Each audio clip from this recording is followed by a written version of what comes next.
tonight we'll leave with prayer. If a council person want to volunteer, or do I have to pick? I volunteer. Okay, speak loud. All right, our minds and hearts focus on the Lord.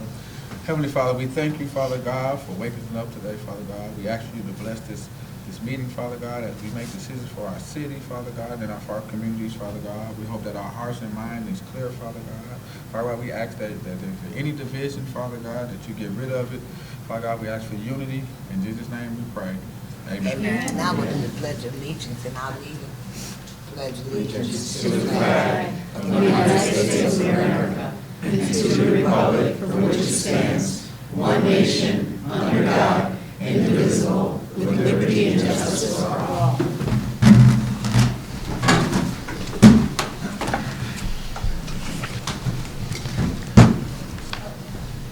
Madam Clerk, roll call, please. Councilmember Young. Present. Councilmember Seals. Present. Councilmember Balls. Present. Mayor Pro Tem Garcia. Present. Councilmember Ostash. Present. Councilmember Braddock. Present. Councilmember Wiggins. Present. Councilmember Hammond. Present. And Mayor Moore. Present. You have all members present. Okay. I'd like to welcome everybody to this city council meeting. I ask that we restrain from booing, clapping, and any obnoxious behavior. Council persons, can you please silence your phones as well as your computers? Audience, I ask that you do the same so that a phone won't ring in the middle of a conversation that we really might want to hear. Madam Clerk, do we have any announcements? Yes, Mayor, beginning tomorrow, absentee ballots are available for the February 3rd special primary election in the clerk's office. Voters that previously signed up for the permanent ballot list will automatically be mailed their ballot by the end of the week. You may call the clerk's office at 759-1480, extension 6, to verify if you are on the permanent ballot list. City offices will be closed December 24th and 25th in observance of the Christmas holiday, and December 31st and January 1st for the New Year holiday. Our first city council meeting in 2026 will be on January 12th here at the Anderson Center. That takes us to public input. Individual will be called to the podium, state your name, and I ask that no clapping, booing, or obnoxious behavior be demonstrated during individuals talking. You have 3 minutes to express your concerns to the council. This is not a question or an answer period, Madam Clerk. Our first speaker on your list this evening, Kevin Jones, actually canceled prior to the meeting, so we will move on to Melanie Velasco.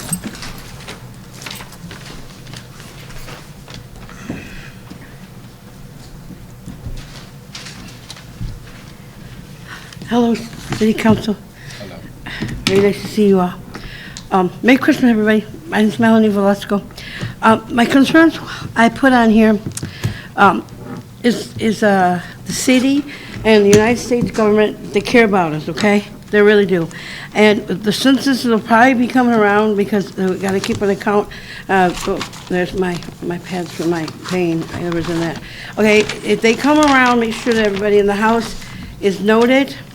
And there's some very important things on here that I want to make sure you know, is that you should make sure that you make account of everyone in your house. If they stay for a while, make that account. They want to know where you are and if you're well.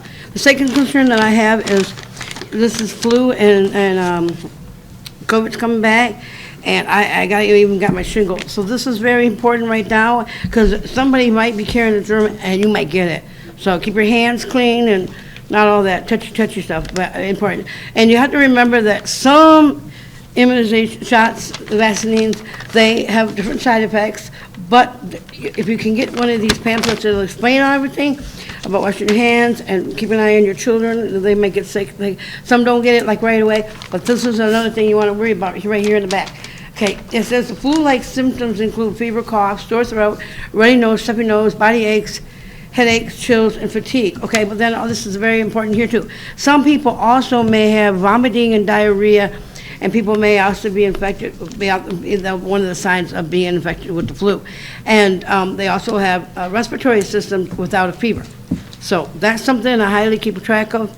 The second issue that I wanted to make note is if anybody has a business and the sidewalks are not clear, and I'm walking and I fall down outside your business, I'm calling an ambulance. You're going to pay for the bill, and I'm going to sue you for paying to suffer it. So I really suggest if you have a business, shovel your sidewalk. Hire somebody. Not me, I ain't doing that. But anyway, those are my highly concerned things that I have. Oh, I got a couple minutes. Okay, now, every time that I've ever called the police, they have been a little slow, but I believe if you tell them this is an extreme emergency, get here like ASP now, I do believe Saginaw City Police will come. And when I see the fire department, people going down the street, I salute them. I've been doing it all my life because I live right next to the fire station over on Hess. And that was just my DNA. My dad and my mom, they said, respect your police and your fire department highly because they're out there taking care of you and they're watching. There's cameras in this town all over. So that's another thing. When you're out and about, be careful as to where you're at, what you're carrying, and where your valuables are. I wouldn't carry any of my valuables in a purse. I'd carry it on me stuff. On me. What? Anyway, I'm dropping my pen. I'm sorry. Anyway, have a lovely and Merry Christmas. Thank you. Thank you. I spent all that out in that couple minutes. Hi, y'all. Have a great Christmas. Thank you, man. Love ya. Thank you, Mom. She should be a lawyer. Sorry. I always tell you that, too. Recommendation ready. You should be a lawyer. Oh, I know. Yeah, I'm sorry.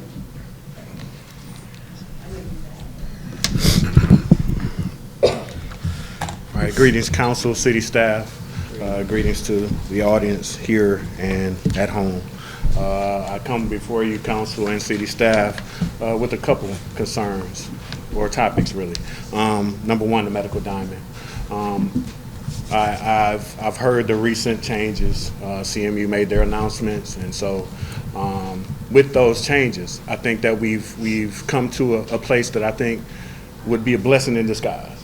I think, you know, where we are now with the medical diamond, with the changes that they've made, and now we're talking about the riverfront again, I think that we're at a point that we can hit the reset button.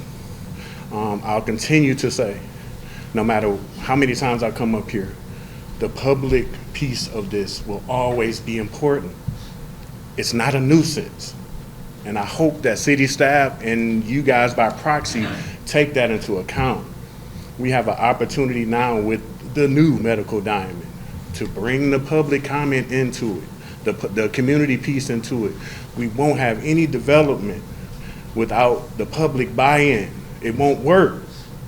So I'm imploring all of you to insert the public comment piece into this, the community piece.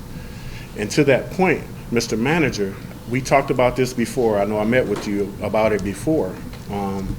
The CBO piece, the CBA piece and the CBO piece. I think we can revisit that now. The community piece is important, and I implore you to put that in any future decision making when it comes to the medical diamond and any other developments. When we talk about housing that's going to come and other businesses and other developments that come, a CBA, plug it in. It's not a nuisance. It's a win-win for everybody. Also, I come before you bringing data centers into play as well. That conversation is coming right down the track. It hit TV5 News a couple days ago, but it's been coming, and I implore you on that as well. We don't want data centers. There's no jobs that are going to come with it. Don't believe those lies. But what's going to come with it is pollution. What is going to come with it is noise pollution. What is going to come with it is a bunch of negative health effects that we don't want in our city. AI isn't that important. Shut that down and then implore your city staff to go research it. Get research, use your city staff to research it and get some real data about it. You'll see what I'm saying. There's no net benefit to it. And finally, I'm also here in support of Kevin Jones and his issue with Cinderella pools. I haven't taken a position on it, but I feel like the city should really look into it and help them come to an amicable solution. And I appreciate your time. Thank you. Our next speaker is Cynthia Oland.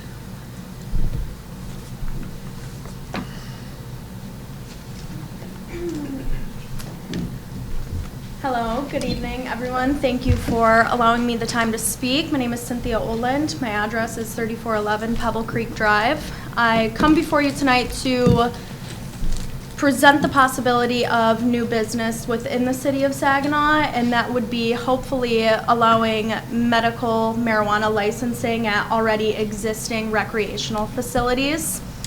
I am representing Premier Cannabis. We opened our first location in Saginaw October 2021. We have 2 locations now, and we see many of our customers and your residents on a daily basis. A common concern among almost everyone that we see is, of course, the cost of living. Things are not getting cheaper these days: groceries, gas, utilities, and everything else in between. And as the cost of living and inflation have continued to rise, the cost of marijuana has continued to come down and down and down to an all-time low that we're in right now. So being that we're at an all-time low with marijuana, of course, that naturally does hurt the business, but it benefits the consumer. And I'm sure most of you are aware, but if you're not, our state government has recently imposed a 24% wholesale tax. It's going to take place on January 1st. Right now, there's a 0% wholesale tax, and it's going to go into effect immediately. So the only way to ensure that this tax does not hurt the consumer and continue to cripple the business would be to allow medical licensing in these already existing facilities. This tax does not touch the medical cannabis market, and it probably never will either. You can't really impose a tax like that on medical cannabis. But thank you all for listening. That's all I have, and have a good night. Thank you. Our next speaker is Joyce Seals.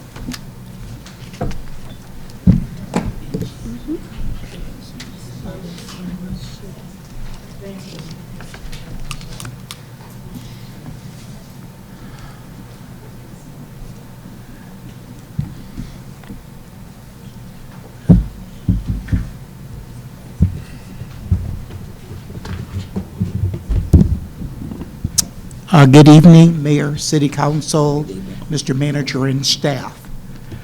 For months, we have come to and been asking you to cap the number of retail marijuana outlets in the city of Saginaw. We gave you rationale based on sound research that we had completed. Despite your reluctance, it looks like our state legislature is going to do all of that for us, and they're actually doing more than what we wanted them to do. Their guidelines would even be stricter than the ones that we recommended. You will note that I brought you the articles from the Detroit Free Press, from the Bridge Center as well. And it shows that they're recommending for every 10,000 people, there would be one establishment.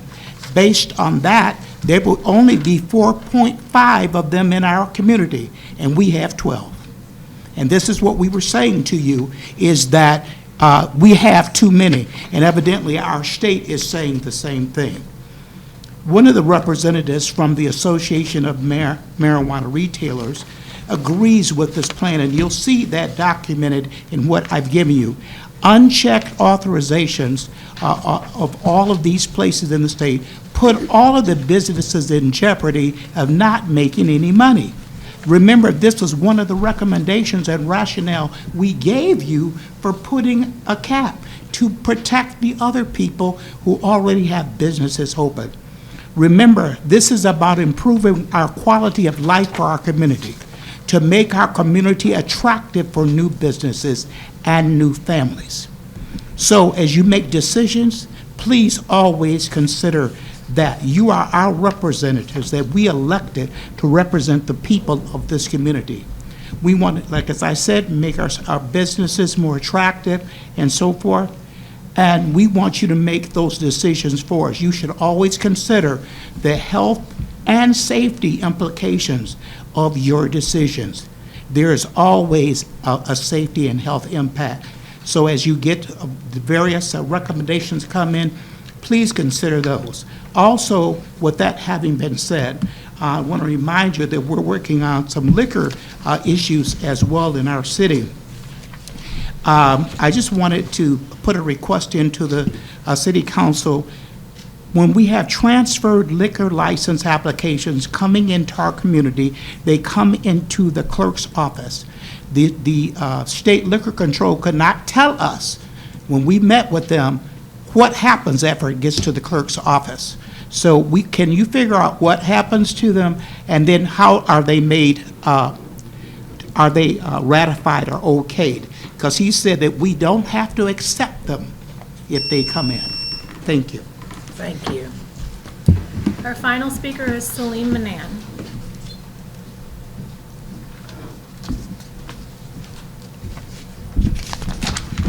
God knows I don't want to be here, but I guess the timing is just right. When we had a chance to not have any dope houses, like Frankenmuth, like the townships, like the other areas, I was the only voice that came in opposition. None of these other people came. I was by myself, and I felt alone. I had no support, and I warned you not to do it. Some of them sitting here know I did that. I warned them, I said, don't do it. You don't know the scheme of these people. You don't know what they plan. They are bloodsuckers. They come to destroy this community. That's what they're going to do. You talking about you want an abatement? You need to not have any liquor stores or any drug houses in this community.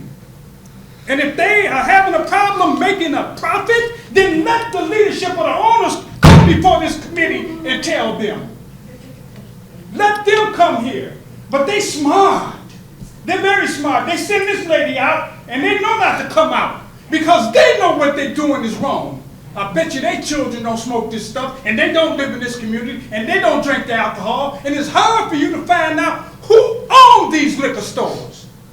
That's the way the devil operates. That's the way the bloodsuckers operate.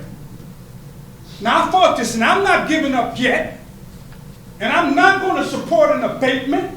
I'm going to support closing them down because I have a better vision of what Saginaw has to be. I went to Lowe's not too long ago, and I know where we live. Now, I know the time that we're very callous. It's a flood, and the flood kills the flesh, and when your flesh dies, it becomes a callus, and you can cut it.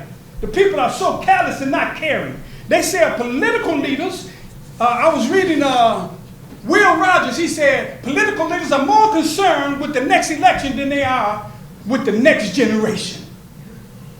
We're cold and callous. We don't care. You have to search yourself and just find out how callous you really are. If you allow them to do this, maybe you are protected, but you have to care about the other weak people who don't have the knowledge because I am my brother's keeper. I am my brother's keeper. Saginaw is better than what you're doing. You're supposed to stand up for God, and God has power over all things, and in all of the scripture, he condemns intoxicants in all forms. It's clear. It's clear. He condemns it, and then we don't need it now. We can look at the repercussion of what's happening to our city. Children can't read. We had a lady come here, and she's voted for an abatement, and she represents the school that has the worst reading in the city or in the state. The worst. But yet she's talking about a moratorium. Tell me how weed has helped our children to read. Tell me. Wrap it up, sir. You can't. My time is up? Yes, it is. No. I'll be back. And I don't want to be here. I really don't want to be here.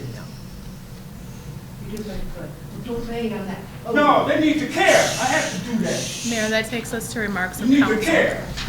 Taking advantage of her. Council members, you have 3 minutes as well. We will begin tonight with Councilman Braddock. Thank you, Madam Mayor.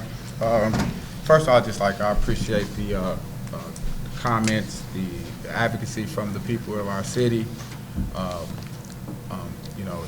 Our community runs deep with pride, and people really love our city. So,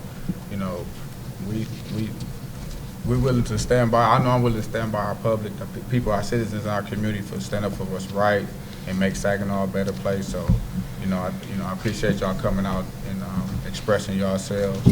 I believe that there's a lot of good things happening in small pockets in this community. So I do see a lot of good things from our youth. Us trying to pass things down the right way. It's going to be a process, my brother. I really do believe that. I think it's going to be a process.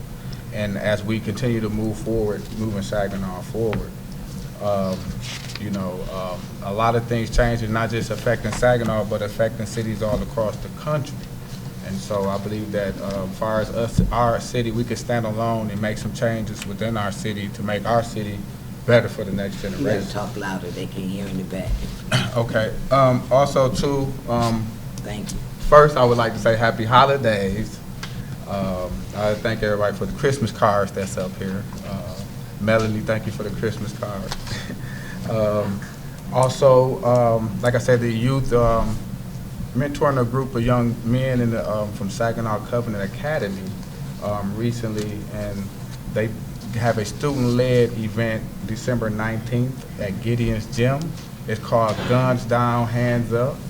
And so it's to oppose gun violence, and they're going to get in the boxing ring and mix it up a little bit. So we're looking forward to that.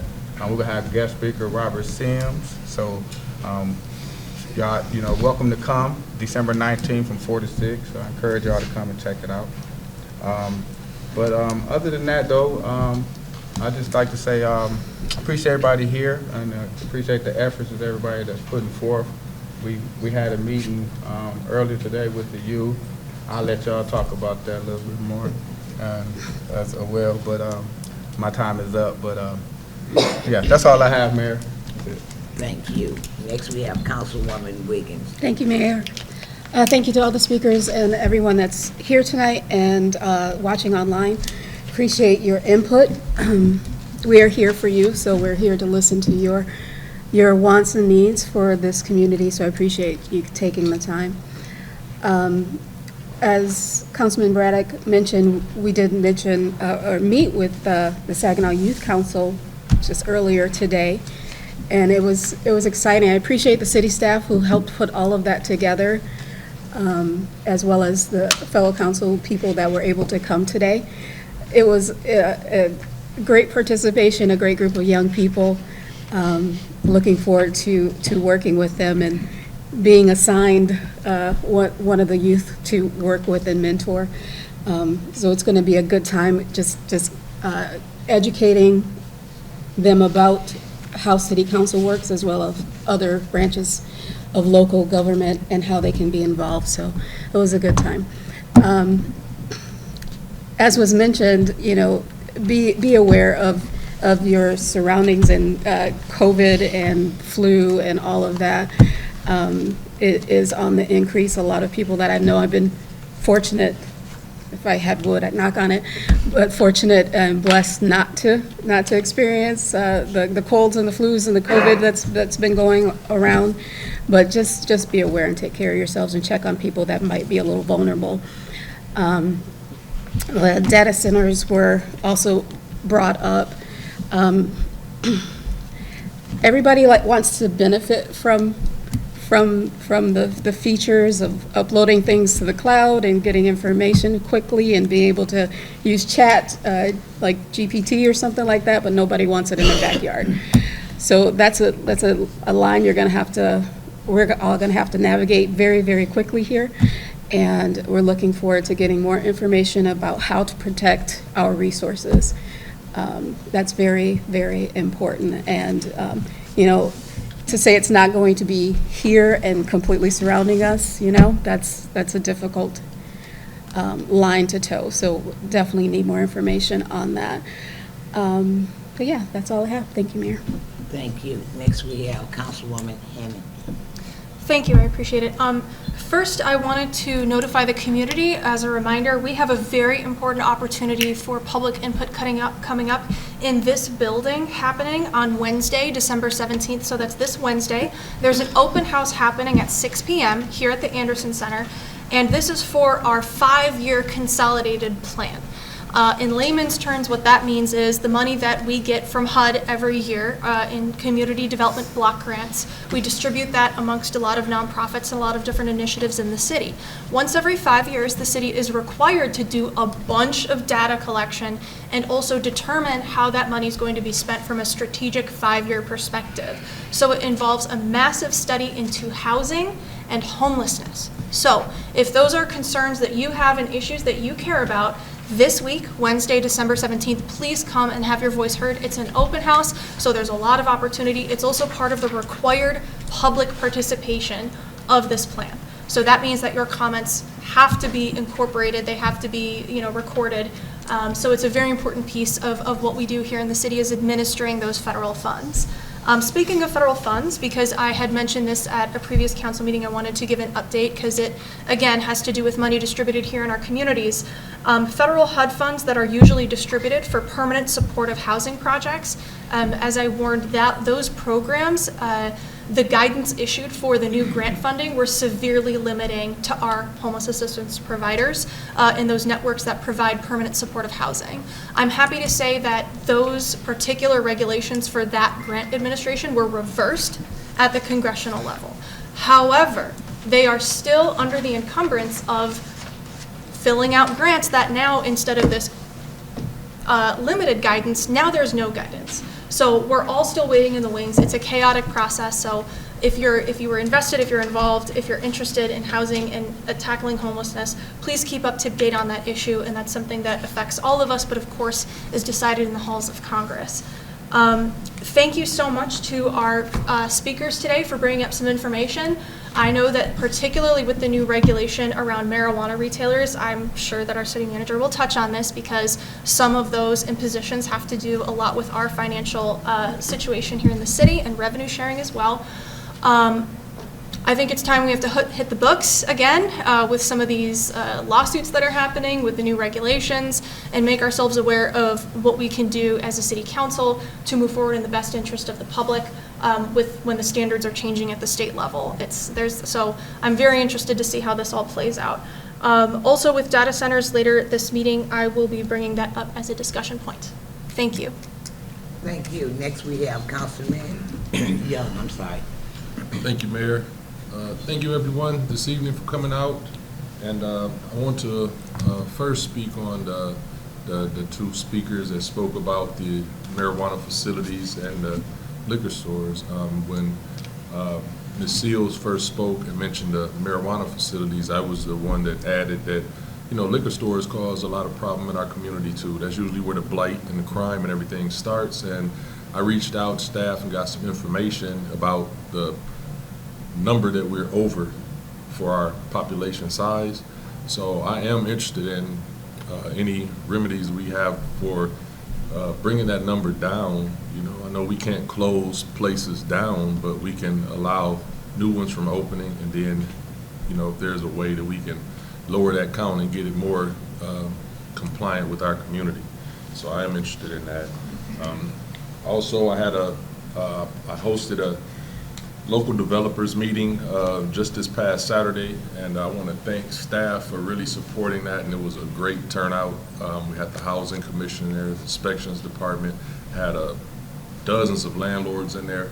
They came out wanting to be better landlords. We shared information on how they can be better landlords, and some of the things that were shared with scenic and the zoning I believe would cut down on some of the blight with people dumping. They would use services that are available to them. So it was a good opportunity to share information. And there are some home ownership programs that the Housing Commission brought in that they're willing to share, because some of those programs, if you don't use them, you lose them. So that will be the next phase. And what I'll be hosting is a home ownership program for low-income residents that are on Section 8 and have landlords that are willing to sell the property. So that's the next direction I'll be going to, increase home ownership in our community.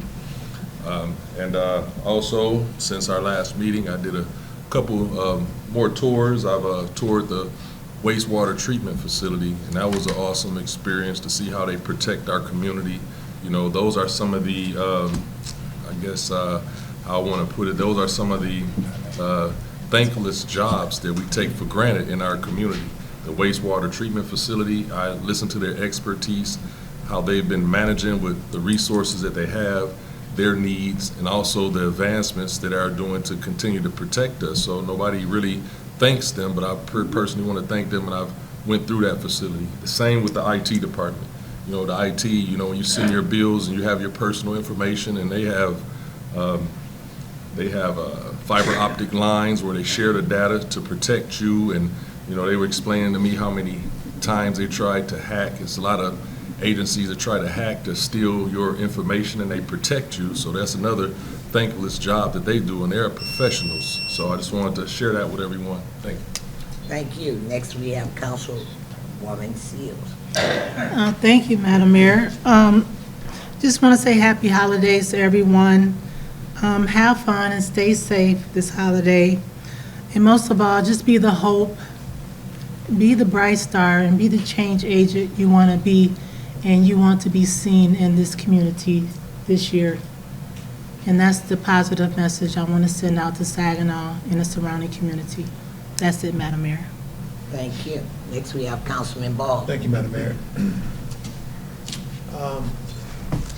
I'd like to report too on the student council meeting we had today. We got some bright, extremely bright students who want to get involved in city and county and government. And they was extremely smart, bright students that we met today. Some of the questions they asked was on point. Some of them even mentioned about home ownership and knowing how that can be your gateway to passing on money to your family and stuff like that. And it was good to see the kids think that way. You know, as a young youth myself, I can remember as a kindergarten or first grader or something like that, and all the kids going to school and we looking so bright eyes, happy to go to school. And it seemed like the older we get, the more those lights start dimming a little bit. And I'm trying to recollect what happened in between that time. I know some kids, families fell into poverty. After working in the plant myself for almost 40 years, I can see what happened to a community when the jobs start leaving. People start losing hope. And for some reason, when people lose hope, they start using dope. You know, alcohol is a drug too. And other people use different types of drugs and stuff, trying to alleviate some of the pain that they've been experiencing in their life. Another youth, I can say the same thing happened to me when I lost my grandfather, my mother at an early age. I thought that was the answer to make me forget about a lot of things, the feelings that I had. But one thing about it, when you get sober up, those issues are still there. And more than likely, they're going to even worse because you wasted all your money and your family resources on alcohol and drugs, and now you got kids that's growing up and doing the same thing. And I noticed that some of the kids that I deal with today, that they're not as bright as other students was that age. Working in the Big Brothers and Sisters program with the help organization, I can see kids that are coming into our organizations that in the 9th and 10th grade, and you can smell the marijuana on them in the morning. You know, and that stuff is a whole lot more potent than it was when I was a kid. And I hate to see that, you know, happen in our community. You know, so we got to do something to alleviate that pain. I think the state legislators or whoever's going to stop some of these marijuana facilities, they here. Unfortunately, I voted for one of them. I voted for it myself, and that's one of the worst things I ever did in my life, to vote for that. But I thought I was doing something, stopping something that couldn't be stopped. But we could have stopped that in our community. Other communities are stopping theirs. Frankenmuth, like he was talking about other communities, they don't have that stuff in their community, but they know what it does. They live in those communities. A lot of people here, we vote on things, and people that bring them here don't even live here in the city, so they really don't care. You know, a lot of people that work here in the city don't live in the city. You know, so we got to take care of our own. And there's some things that we can do, and we need to start stepping up to the plate and start getting some of those things done for our kids. Thank you. Thank you. Next, we have Councilman Ostash. Thanks, Mayor. Welcome to everybody in the chamber and Anderson Center. I keep saying chamber because we're so used to it, and from watching at home. So public input tonight, I do want to say thank you, Melanie, because you're here at a lot of our meetings, and it's a beautiful Christmas card that you left, and I know I've got a few more here. Some of the other public input tonight, Jeff, you brought up the medical diamond, and I'm anxious to, this has all just come about last week with with Central Michigan moving across the street. So I have been talking to the city manager. I'm hoping to hear more A lot of these plans are millions and millions and millions of dollars in development. So how do we incorporate something that you're talking about when we do a complete reset is, I can't put my head around that right now. It's too new. Also, you talked about data centers. That is something that we do agree on, and there's a lot in that going on with that too. I know in some cases they're even trying to move them offshore. Or move them out of the town, or getting them out of the municipalities in a way. So I'm sure this is something that's coming, so I know we'll be having to think about that, so thanks for bringing that to our attention. And then also, you mentioned Kevin Jones, who couldn't be here tonight. We did get an update on that. I'm not sure if Kevin's been notified or not, but he can always get a hold of city staff. There's been some new stuff on that with the remediation of the chlorine that spilled into his yard from the pool company. Also, Ms. Seals, thank you again for coming. We spoke prior. We continued to talk about this. I thank you for all the work that you are doing, because some of us just don't have the amount of time to do that amount of footwork. But I will read the documents that you brought here tonight. I'm interested in reading that, so thank you for bringing that to my attention so I can take a look at that tomorrow and over the week. And also, too, I participated in the Saginaw Youth Council today. Ms. Karen Webster did a fantastic job of facilitating. My colleague here, Councilman Braddock, did as well, and I'm anxious to working with the kids, teaching them about municipality, how the city works, so there's a lot of good topics that are going to come up over the next few and 4 months that we'll be working with the students. Also, too, we've been having some really cold temperatures. I know I've been kind of looking around the neighborhood, making sure my neighbor's okay, making sure I see movement. If you have somebody who's more elderly, like my neighbors across the street, grab a shovel, clean their steps so that their mail can get delivered, whatever we can do to help them out in these cold temps. And also, too, this is a time of the year where a lot of times at Christmas time we have people who have lost someone. So just kind of do a mental health check on your friends and different folks around. Just make sure they're doing okay, especially if they've lost somebody during the year. And also, last of all, happy holiday season, Merry Christmas, Happy Hanukkah, Happy Kwanzaa, or however you are celebrating the season. Thanks. Thank you. Next, we have Mayor Pro Tem Garcia. Good evening, concerned citizens of the community. Thank you for attending this cold night evening. Thank you for all the speakers for bringing great knowledge to us to make us aware of what's going on in our city. Sometimes we can't be everywhere. I know there's always a lot of events going on, and like last week I was taken ill. So while the weather was cold and snowing, I stood in and stayed away from people just because of all the germs and stuff. But, and it's always a busy time right now with the holidays. I do like to volunteer and give back, but I do know my limits because I'm starting to get sick again. I kind of feel some heart issues. So that's kind of my slow down phase. I know my body and I have to be an advocate for myself. So I just want to say thank you to Wonderburger. They did a really great job down at Hoyt Park yesterday. They served 2,000 meals. I went last year. I wasn't able to go yesterday due to me still trying to recover, just taking it easy, but we do appreciate all the small businesses that participated and gave back to the community. It wasn't just for the homeless, it was for anybody that was in need of a meal and fellowship. So it was great seeing all the camaraderie, all the small businesses come together, and when we do work together, we can get things done. We don't have to always bump heads, and it's okay to have different opinions. Sometimes we can grow that way. So I just want to say I did also do a class Friday at noon with the AI, and it's been around. It's just coming more in reams to the communities. So it was very interesting, but they fitted a lot in 1 hour. So they did give me some handbooks for me to review and stuff. So it's very interesting because, of course, we're moving forward with the new technology and just something we have to get hip to. I remember I started off with AOL when the little dial connections. So it's come a long way, technology, so it's going to be interesting to read what they have. Also, the marijuana houses, yes, it's going to be interesting to see what the state decides to do with those. And then also the stores, I know a lot of them were already here before my time, and hopefully things will start to scale back where we can get more control over that's going on in our community, because it does affect our youth, our former leaders in the community. And I just want to give a shout out to Phil. I always call him after hours. I had quite a few concerned citizens over here on the south side.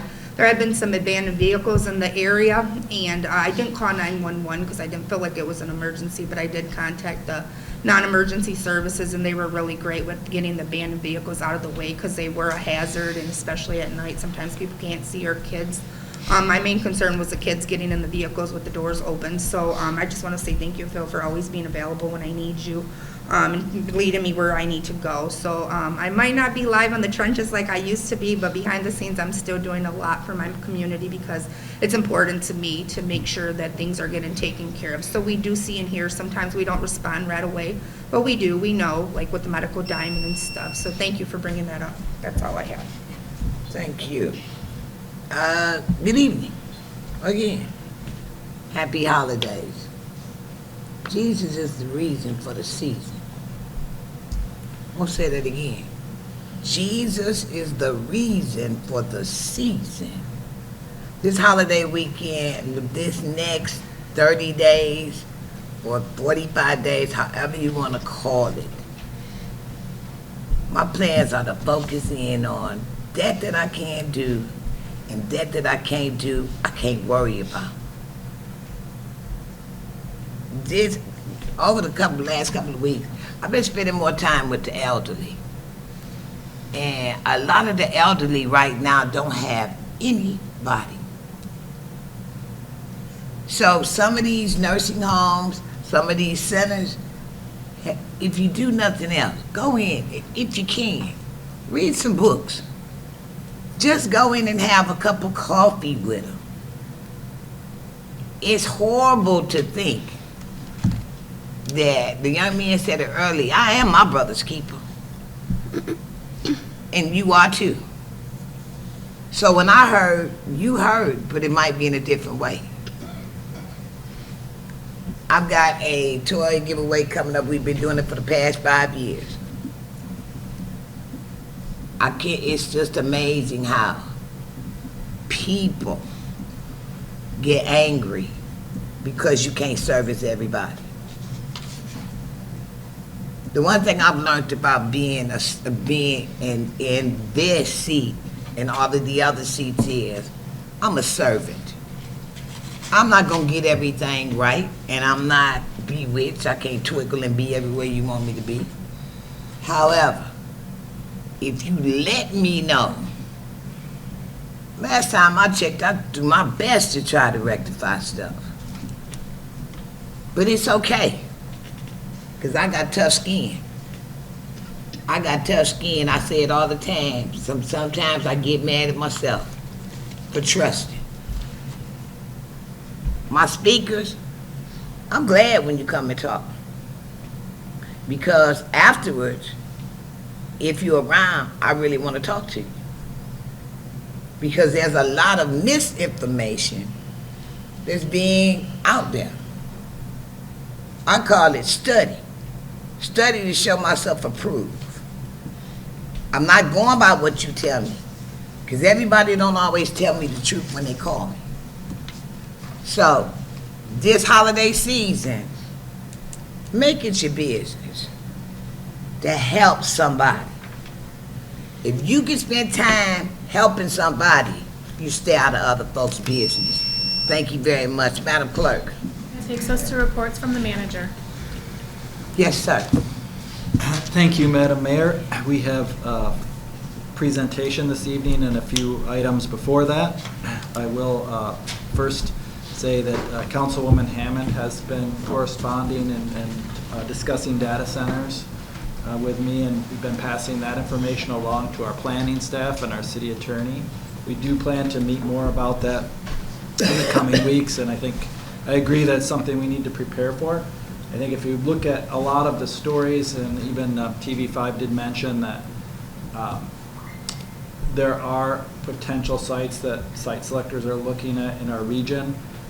We haven't been contacted about any sites in the city, but let's remember that the city of Saginaw provides water to over 20 communities throughout our region, in Saginaw County, part of Bay County, I think Aranac County, so it does impact our system.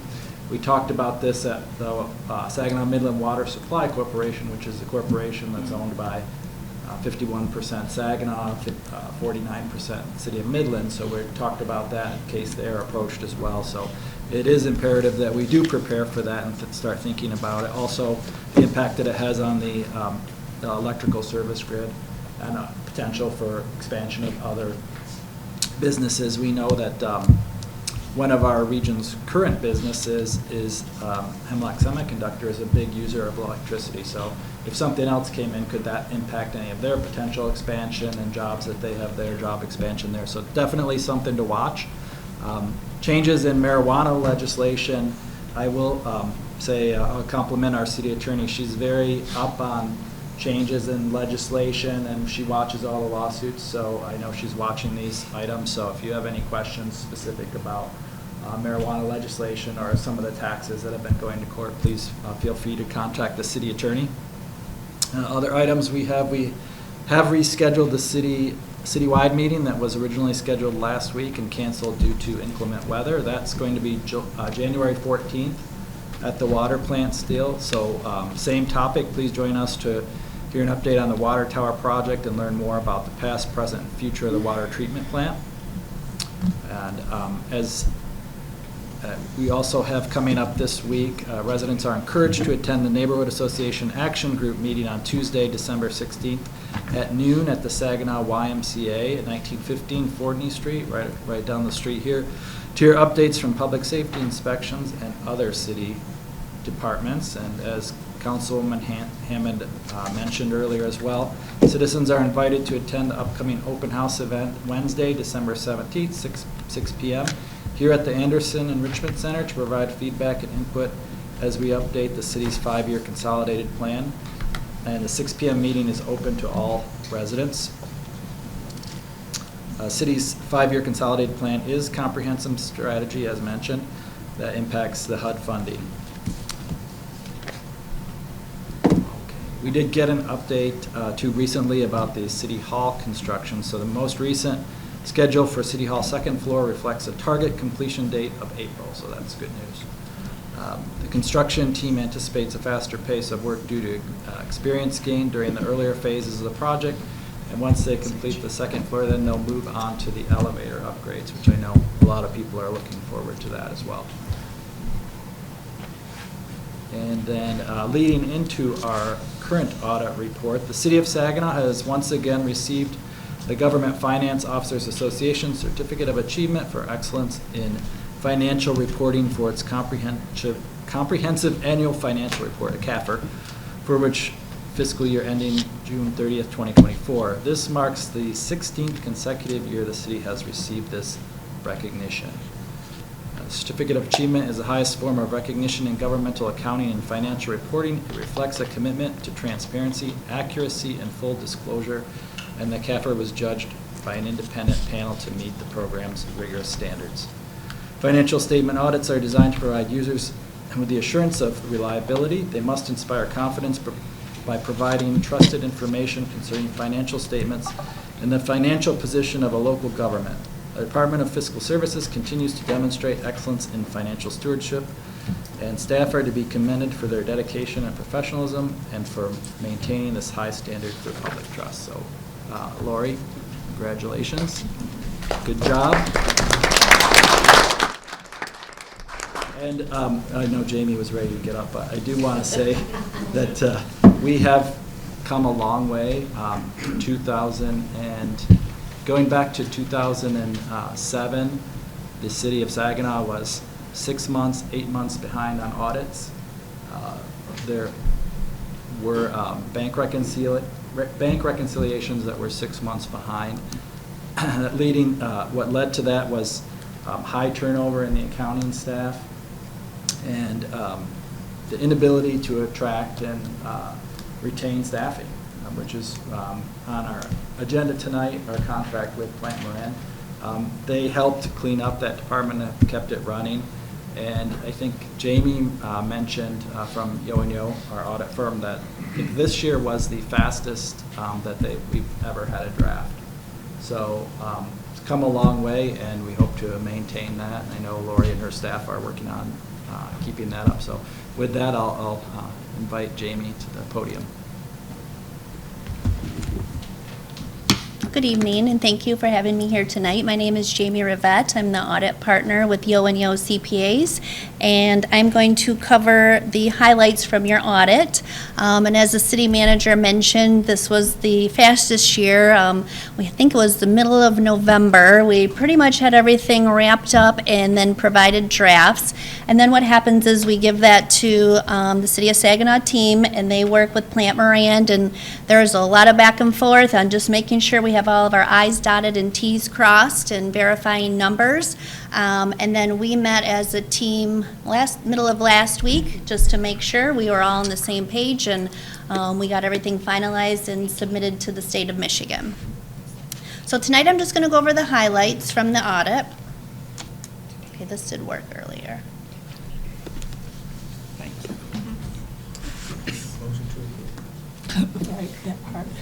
Let's turn it off and back on.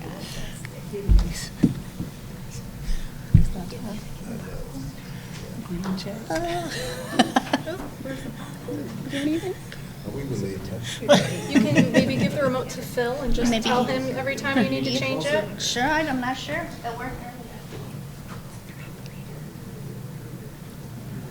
Rub the batteries together.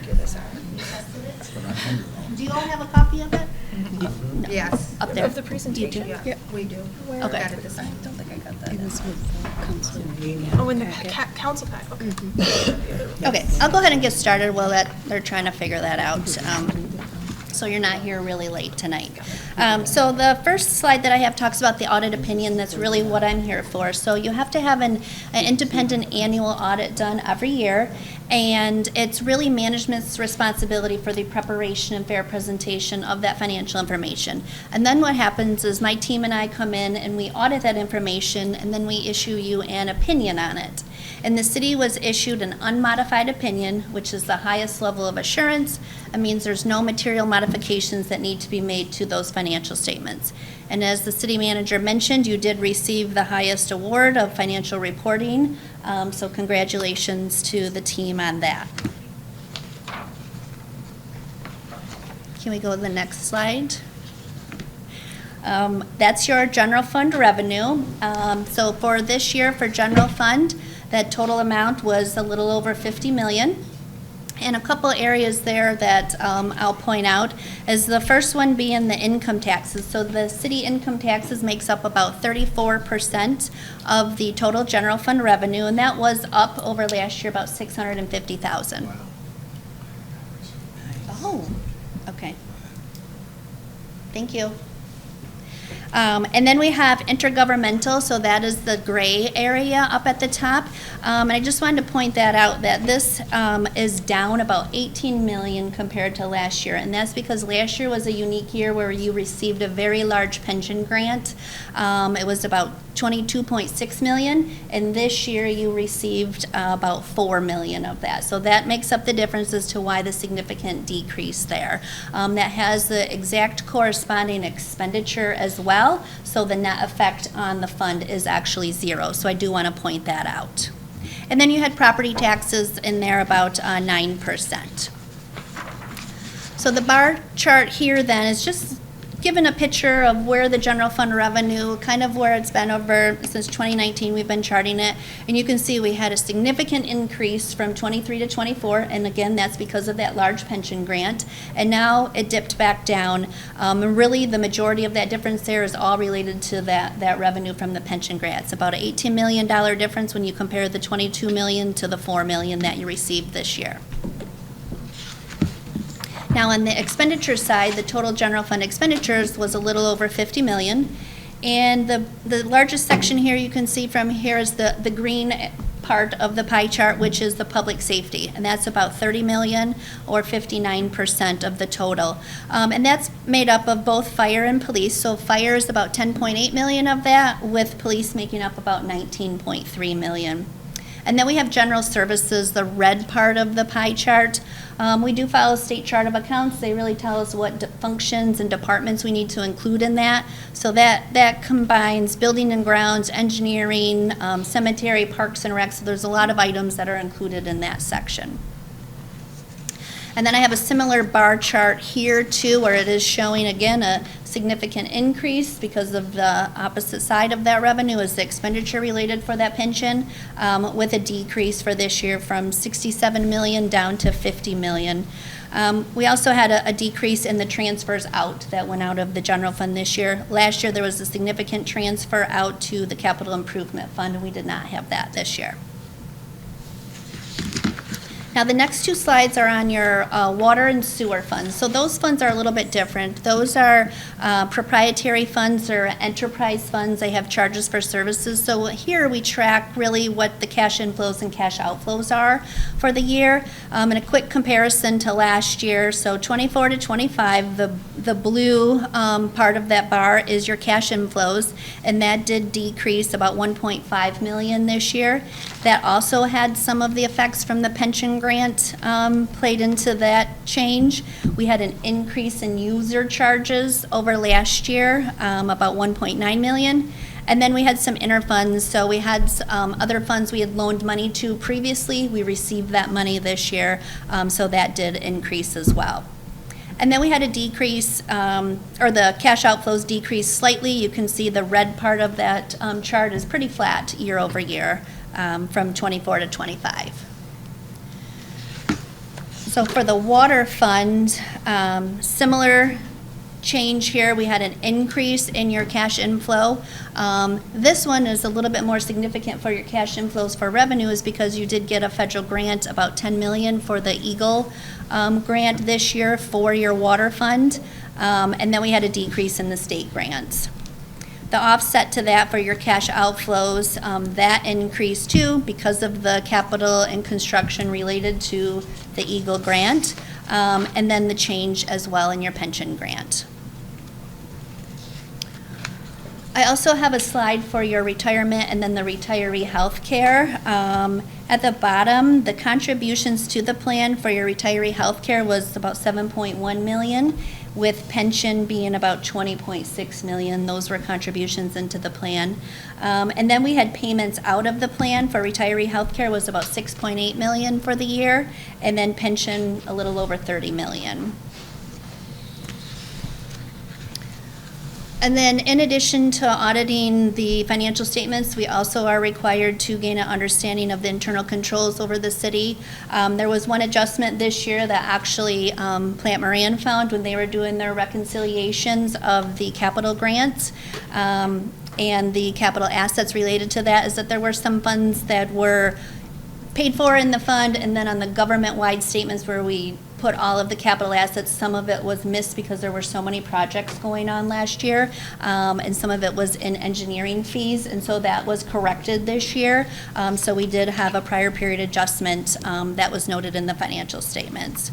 There were no significant deficiencies that we identified either.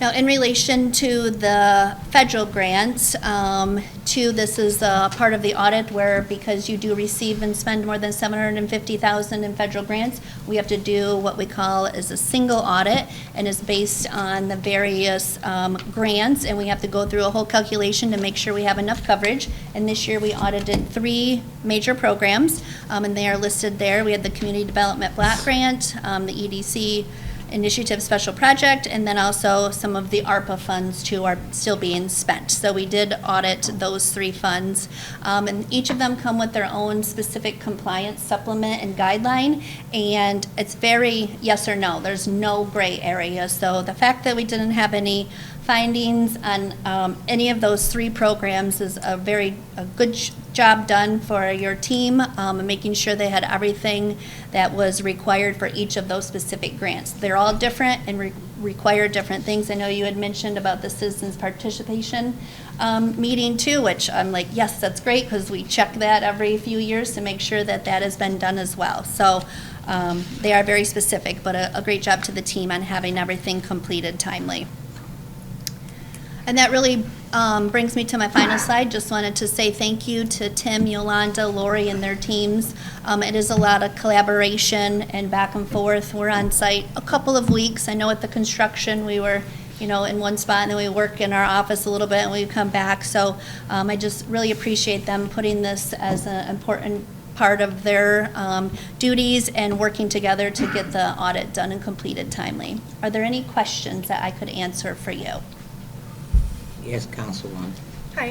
One question that I had, you mentioned that a large difference in the changes in years are from pension grants adjusting, that money being like one time and then, or receiving different kind of tranches. Why would that impact specifically the water and sewer fund for a pension grant? I'm just not familiar why it was realized in that category. Yes, so they have to, the water and sewer fund actually records that debt in their fund, but we have to show the revenue side of it. And what happens is when the grant didn't come to the city for them to turn around and pay it out. It went right to MERS to reduce the liability. So it has the offset of the revenue for them. And the piece for the water and sewer for that is actually based on the individual valuation. So every year they have a valuation done based on, from a specialist that we don't do, and they calculate out what is going to be the actuarially required contribution, and then that gets adjusted based on that actuary. So your water and your sewer funds, those actually get reported right within that fund as the debt. And those are specifically water and sewer employees categorized within that? Okay, Yep. so, and payments out to like the OPEB liability MERS system. Got it. Yes, Okay. yes. I appreciate that. Thank you. Yep, for sure. Councilman Ball. Yes. You said the income tax income was up. I was trying to, where did it come from? I mean, where? Your city income tax? Yes. I mean, did we have more employees that come to the city, or people got raises and we got more money? I'm trying to find out how did we make more money this year than we did the previous years. I mean, because it seemed like the economy is going down, but how did we get any more income tax? I would look at who are our largest employers. So I think our three largest employers in the city are Covenant Healthcare, My Michigan Health, and the VA hospital. At least they're in the top four. So those industries typically will add employees regardless of the economy, because they're still operating and gaining services. And I look to, for that, we'd have to go in depth and look at the income tax and where each amount came from. But My Michigan Health has a focus on expanding their services there, so I'd probably look at that first to see how much of an increase they had in that fiscal year, and then I would probably next look at Covenant would be the second one. But I think, Councilman, we're seeing some growth in small businesses in Old Town and downtown too, so that will have an impact as well. Okay. It's good to know, where our money coming from. If we growing, in that way, then maybe that means the city is getting a little more money. That's a good thing. Thank you. Yes, Councilman. Actually, just to add on to what you were saying, Councilman, because Tim, you and I we've talked about this before, and like 60% of our income tax used to come from people that don't live in the city. So, I mean, these are numbers that are really good to look at, because if the numbers are going up, that means more people are moving here that are paying the 1.5, and then having more people live in the city. So I'd love that number. When you got time. Add that to Or your the list. graph. I mean, even just send it to me and I can look at it. I'd love to take a peek at that. I do have a question, if I may, because I was going to talk to the manager, so this will be my two. You're looking at me. But anybody that's watching and they see the graphs on pension or other things, you see that money is going out and not as much is coming in. So right away, the question is, how do you fill the gap? Or what are the concerns with that gap? Or what do we see over time? Do you know what I'm saying? Let's just look at, I think water and sewer was one of them. Sure, yep. Yeah. Let me get in my, Okay. I forget what slide it was, but I just took I know, took yep, a I know note what on the it. retiree, I just want to look in here because, so you have money set aside Yeah. specifically for those that are invested, so you get investment income from them too. Okay. It is a legacy cost that they are significant estimate, right? So you can't really, every year that's changing too. So they are estimating, and I am, number one, not an actuary, Okay. not the specialist that does that calculation. And I don't know if Tim wants to speak a little bit more to it, because he probably sits down and meets with them in more detail. I just know, as an auditor's point of view, you know, that does change. There's a lot of expectations that are going into that number, life expectancy, when you're gonna retire, you know, there's I this, see it. it's not really a one-for-one. They're not hard numbers. No. Yes. Okay. The pension fund has, as Jamie mentioned, investment income is a big part of it. So just the inflows from our ARC, that's what the auditors are looking at. Are you contributing what the actuaries say to contribute through your ARC? Okay. That's not always, it's a mathematical science, I would say, just because there are so many factors going into it. And MERS, which is one of the largest pension funds in Michigan, is constantly, or I guess every few years at least, updating those expectations. So you could, you know, it can change every year, and there can be drastic swings, but our hope is that our investments generate enough income to match that gap. I'll tell you, when we used to have the police and fire pension fund in-house, we really watched those swings, and from, I think, 2008 to 2009, that fund went from 140 million down to about 80 million. Okay. So you can have those kind of swings depending on what the market is. So we did combine those. Everything's at MERS now. We don't have pensions anymore. We have a hybrid plan now, and we have, in between, we have a 401 type plan. So we do watch all of those, and we work on that with our actuaries. Okay. Well, you answered my question. It's statistics and forecasting. So, yeah, thanks. Anyone else? Yes, Councilwoman Williams. Just a quick question. You mentioned user change increase?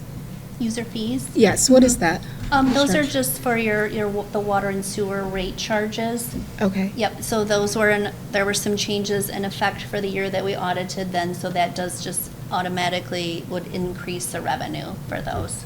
Okay. Thank you. Anyone else?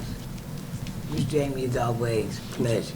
Thank you. Pleasure. I think that I can speak for the staff and say it's easy when you got somebody easy to work with to get the job done. Thank you. Appreciate that. No more questions? Manager. Now, we get to the questions for city manager. Yep, Thank that's you all the again. items we have, so there are questions. Those are all the items that we have for update, so yeah, we'll take questions now. Yes, Councilwoman. For the marijuana medical licenses, so today we were approached about medical cannabis licensing. I'm honestly not familiar with the city's legal authority to issue medical licenses versus recreational. I assume that is DLARA and not us, so I'd like I'm very interested in also, I mean, if that can be something for a later email conversation as well, because as I'm aware, there are lawsuits, there are changes, there is a lot happening, but I think a lot of us would be very interested in understanding like if there's going to be big changes in the market, we're going to be approached about a lot of different licensing changes. Could we expect some kind of report? The question I want to ask is, what kind of time frame can we expect an info dump on these changes as council members? After the holidays. After holidays? Okay. Yeah. And After then- the holidays, the city attorney said so January anyone can hear.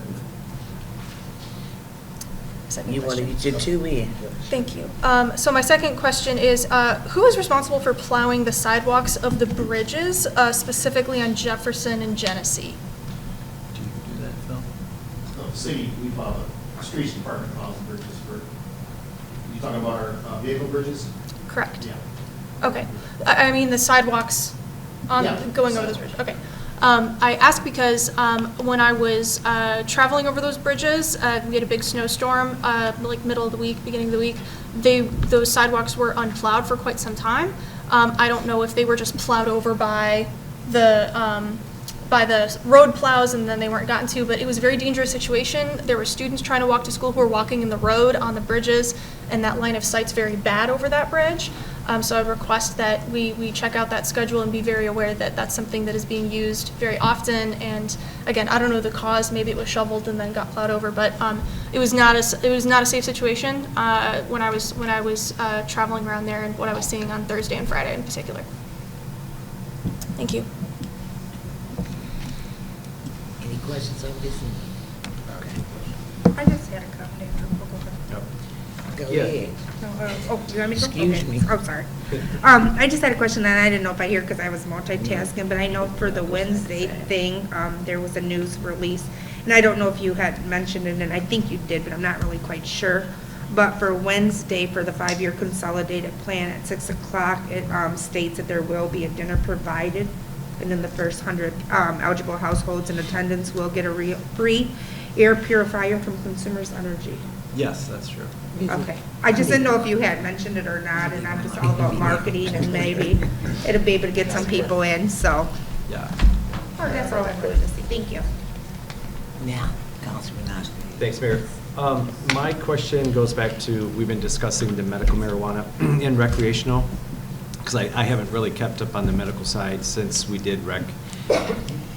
But if I remember correctly, and I'm not sure if the state law is like this, the question is that if you have a recreational facility and you're going to put a medical inside, because THC content was higher, you had to have your card, they would have to section off a part of their business. And I'm just wondering if that would still be held true. That can be information that I include. Okay, that can be in there too. Okay, thanks. Yep. Hold on, let me. No questions. Councilman Braddock. All right, real quick, my question, City Manager, is basically sidewalks as well. I've been driving down East Tennessee, and I had to actually stop to let somebody walk past me because they was walking on the streets because the sidewalks is not being plowed. Our ordinance doesn't really spell out any enforcements or timeframes for business to have those sidewalks clear out, but have we had any solution or anything in the past concerning those sidewalks, especially on those busier streets like Genesee, East Genesee? Yeah, I think there probably is limited enforcement because we would have to enforce it with residences to the same degree. But if there are specific businesses that you notice that aren't removing snow, send a note to my office and we'll reach out to them to make sure they try to get Give that them a cleared. warning or something like Yep. that. That's cool. Yep. We'll do that. I think Cassie has a few already. Yes, Councilwoman. Thank you. So I have a question about specifically the medical diamond project changes. I think that there's been a lot of differences over time. It's difficult to say when certain changes were made or even to what, because there's not really a central planning authority for this that is public or that is committed. I guess in your work, Tim, what do you think would be the best way to bring these conversations to not just the public, but a center where we can more better collaborate with our partners? Because one of the conversations we had was that MDOT, which is planning a huge road rehabilitation, which would be an incredible boon for our city, right? On M13 Washington, that's a very dangerous situation. It discourages business investment, discouraging pedestrianism.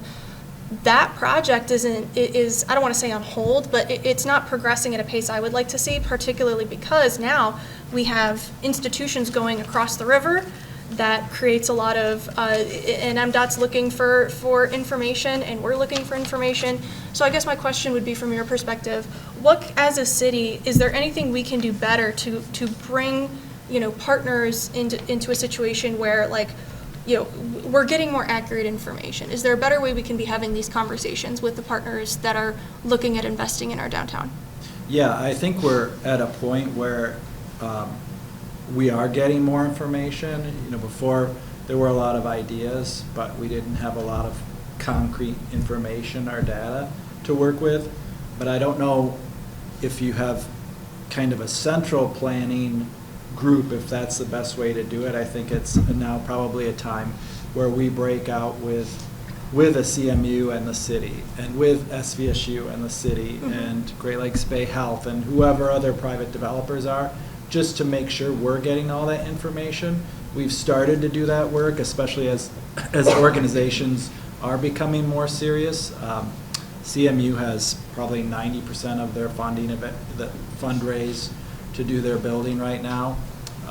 So they're at a point where I think they are probably beyond where they want it to be to start building. I can't remember what their target was, but we've invited their owner's rep to start meeting with Phil Carwa and his staff about what their needs are with their current site, and that does impact Washington, like you said, and how do we facilitate pedestrian traffic across that street to get to the places where they'll need to go, whether they live in the Bancroft and Eddy, or they live in another building, or they want to go to restaurants downtown.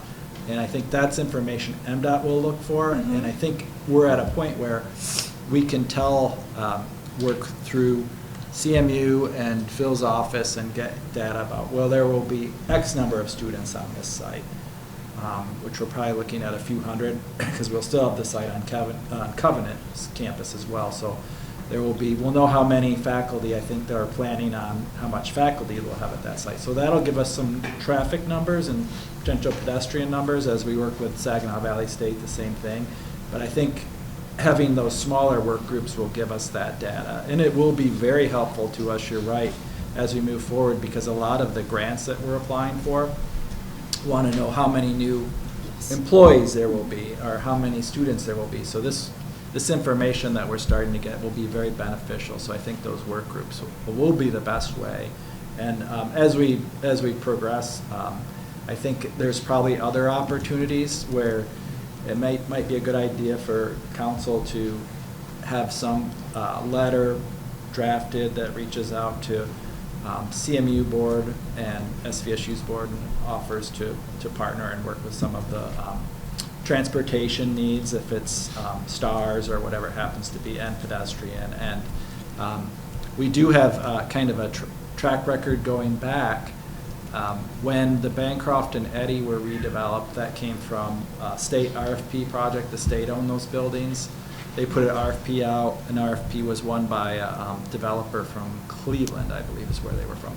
But when they first did those buildings was about the time that the final 2 years of CMU Medical School was coming to Saginaw. So they did a lot of outreach with those students about what would you want to see in this building, what would be beneficial, Wi-Fi, so on. So I think similar groups would be helpful. Opportunity to connect the landlords and the developers all with these organizations. So I think we've talked a little bit about doing that, and I know Phil and his team are already doing that. Thank you. And as you mentioned, with sending a formal letter, because I think that CMU, obviously they're a big player, huge player in Mount Pleasant, haven't been so much in Saginaw. We're looking at a new investment. I think a formal communication would be fantastic.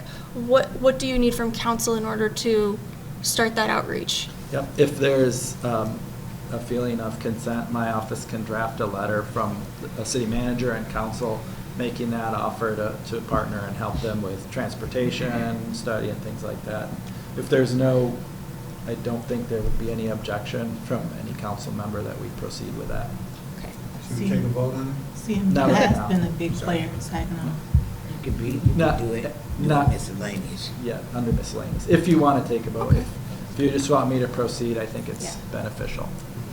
Consent works too. CMU has been a big player in Saginaw. Talking about this project,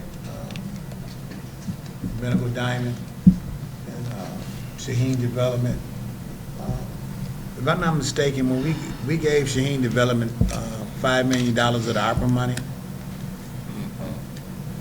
No, we allocated to Great Lakes Bay Health. Great Lakes Bay Health, that's how it first came out? Yes. Okay. Jane Street. Okay, I thought we did that on is the county supposed to give $5 million too with that project? So I thought that's how it started off. We giving them $5 and they gave $5. Yeah, it kind of evolved, because initially we talked about 5 million to the medical diamond infrastructure, I think. Instead, it was $5 million toward behavioral health clinic that was allocated to Great Lakes Bay Health. Saginaw County allocated $5 million of ARPA money to the medical diamond, but subsequently withdrew that allocation to put it towards the health department, I believe, is what they allocated it to ultimately. Yeah, 'cause I thought we was giving them money based on what they was giving, then they pulled out. So I'm just trying to figure out how that, Well, they pulled, adds up.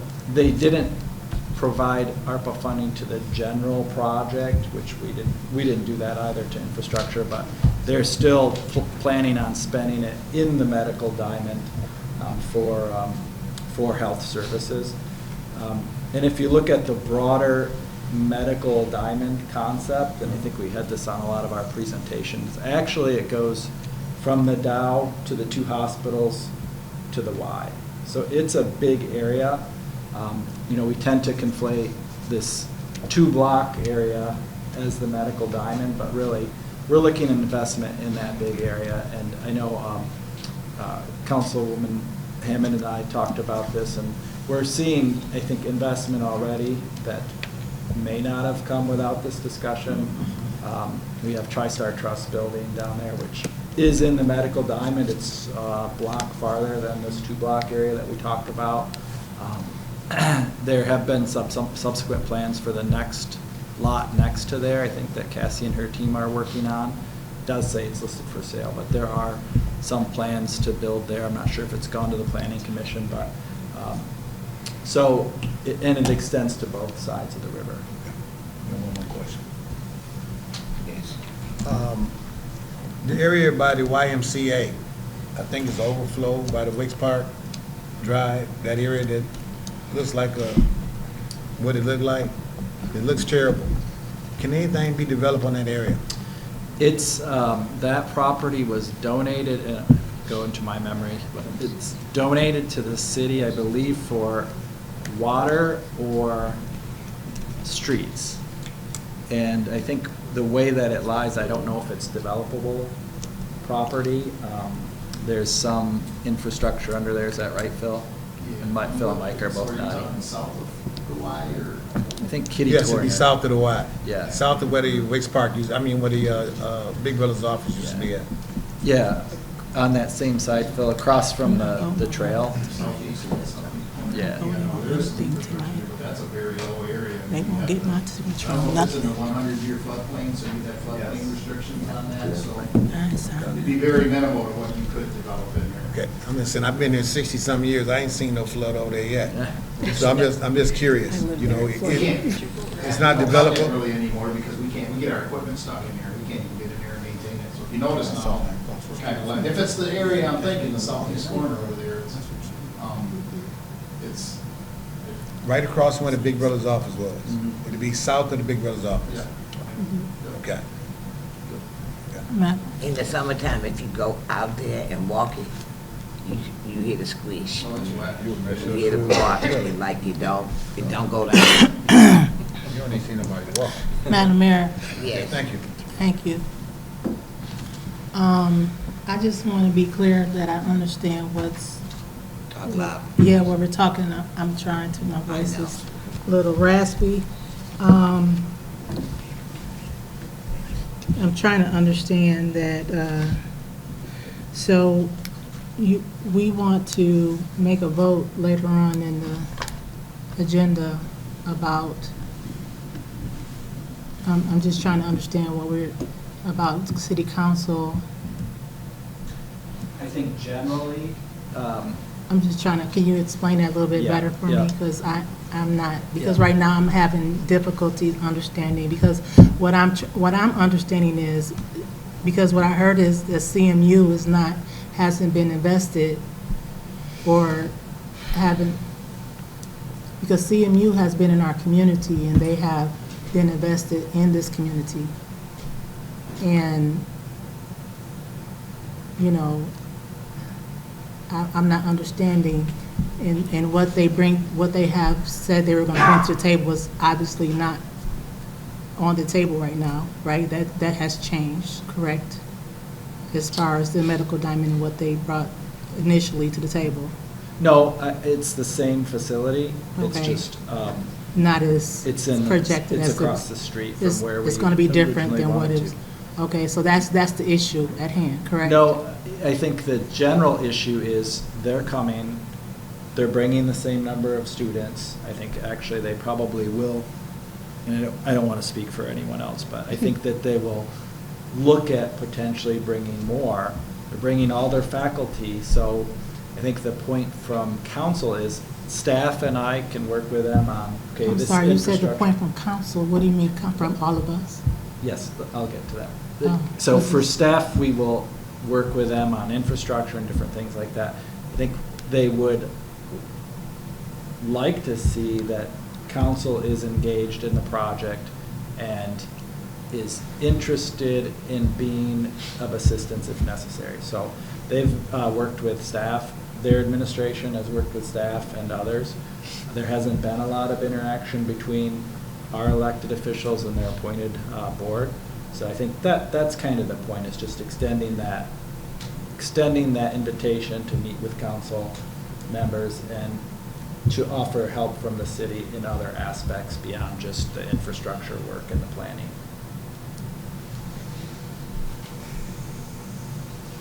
So they're reaching out for us to, No, we would reach out to them. Council would reach out to the CMU board and extend a hand to say, hey, if there's so anything. we're initiating this? Yes, yes. Hold on. Down this end. Councilwoman Wiggins. With the, hi Tim, with the change in the CMU location, how does that, how do I say that? How does that change the medical diamond, the look of the medical diamond, the progress of the medical diamond? Is it in a, like, hands thrown up in the air, it's not gonna work? I get a lot of that comment from people in the city, and I just need clarification out loud to the people what that means. Yeah, so it is an opportunity to me. It's not a negative, I don't think, in any way. So we look at, one of the first things we talked about when trying to have CMU locate here and provide additional medical services was improvement of overall health outcomes in the city of Saginaw. Saginaw has some, I think I have a note here on, that I took from some of the discussions we had, but there is the highest infant mortality and obesity rates in Michigan are in Saginaw County. And life expectancy is more than 5 years less than the county in the state of Michigan, in the city. Nearly 35% of people in the city of Saginaw live in poverty.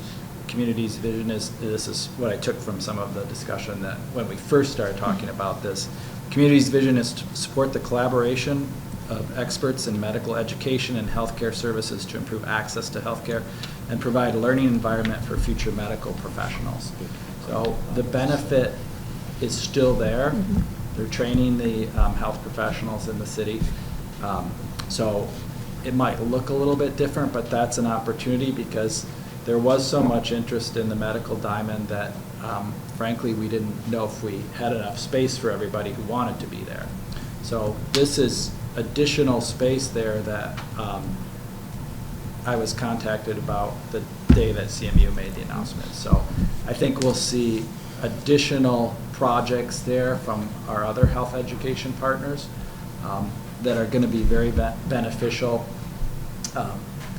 From my understanding, CMU, the first 2 years of medical education aren't necessarily interactive with patients in the first place, but SVSU is interested in adding educational opportunities there, and it would be their Master of Health programs, which are very interactive with health. They're interested in occupational therapy there that would work with Great Lakes Bay Health and others. CMU Education Partners, which is a separate entity from Central Michigan University. They are interested in working with Great Lakes Bay Health for behavioral health because they have a residency there. So you're still getting the health benefits, and you're, I think, expanding your opportunity on that riverfront side. Thank you. Councilman Young. Yes, thank you, Mayor. You gotta talk loud. I was trying to get the same clarity on the changes, so I think I heard it right, that the Central Michigan location is still within the medical diamond. It just went across the street. And then the services provided went from community health to behavioral health, or is that the other way? They were intended to be behavioral health from the beginning. That was identified as one of the major areas for COVID, was an impact on mental health. So that was the target there. But there will be expanded services on that site is what the plan is, going beyond behavioral health to occupational health, general health, I think, physicians, and also pharmacy services. So I think they're planning on expanding that quite a bit. You're looking at... So what do you don't know the difference in what they initiated behavioral health and they took that away and they're replacing it with something? Will those services still be covered in the community? They didn't take away the behavioral health aspect of it. They actually added to it. So for the behavioral health portion, which is the Great Lakes Bay Health, they are looking at adult behavioral health clinic, physical therapy, and occupational therapy.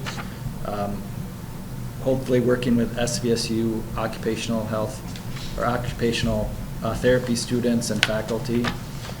Pediatric and adolescent behavioral health clinic, primary care clinic, pharmacy, and Central Michigan Adolescent Behavioral Clinic with CMU Medical Education Partners.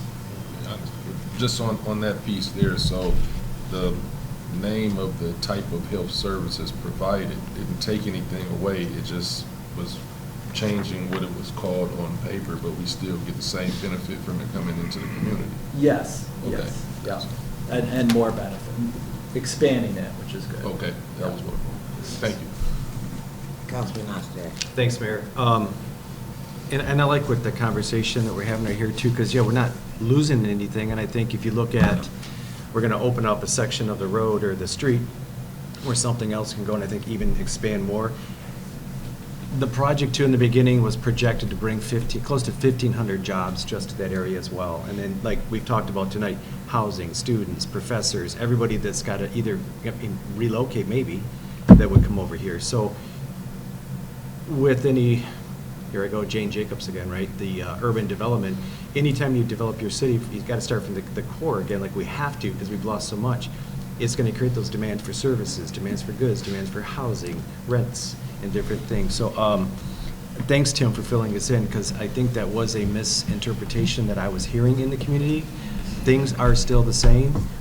Saginaw Valley is still coming, behavioral mental health, an apartment complex, huge, with retail, commercial services, a complete riverfront, which I found out now is like 98% done, 90% done. Yeah, I had folks asking me about that too, like, well, what's going to happen with the park? So thank you. But prior to this conversation with the council members, you mentioned, we talked about a letter, and that was kind of what we did with Corning. We worked with them as a city, a municipality, because they were coming to town. And we were like, yeah, we'll try to help fill those job positions. And I think this gives us an opportunity too to sit down with the college, because we really haven't.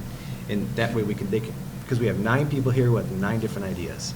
And that would give us an opportunity to meet with them and have some meetings. But MDOT is what Councilwoman Hammond was talking about. And before I had sent some information to you and Director Carwatt about housing, and now with we're going to have people walking across the street, which wasn't necessarily the case, and it's going to be at more of a rapid rate. I think this gives us an opportunity with MDOT to really show them the opportunity as they think about how we're going to restructure this street. It could be, again, 2 lanes, angle parking, you'll slow the traffic down, you'll create density. Studies have shown, I've got them, I can resend them if you'd like them, and actually get the urban developer, urban planners that I got this information from that's been successfully done in Florida. And it didn't slow down anybody getting from point A to point B, but it created a safe environment. Plus, when the cars came through there, they saw things because it created density. So maybe a letter to MDOT. I don't know if that's something that's appropriate, but it gives us an opportunity now to open up that conversation with them. I think that's yeah. That's a good analogy because, and that might be something good to share with the council members who weren't here when Corning came, and that might help Councilman Seals with kind of what we're talking about. When Corning was presenting their project, and they have a 425 agreement with the city for water service through Thomas Township. There's a lot of, I think, 4 different contracting entities. We had several meetings with them as staff because of the infrastructure, but then they wanted to know how can they work with the city council and the public about, what can you help get the word out about the jobs? Can you help them know what the community would need if they were going to work there? So we had multiple sessions. I think the council members who were here could tell you.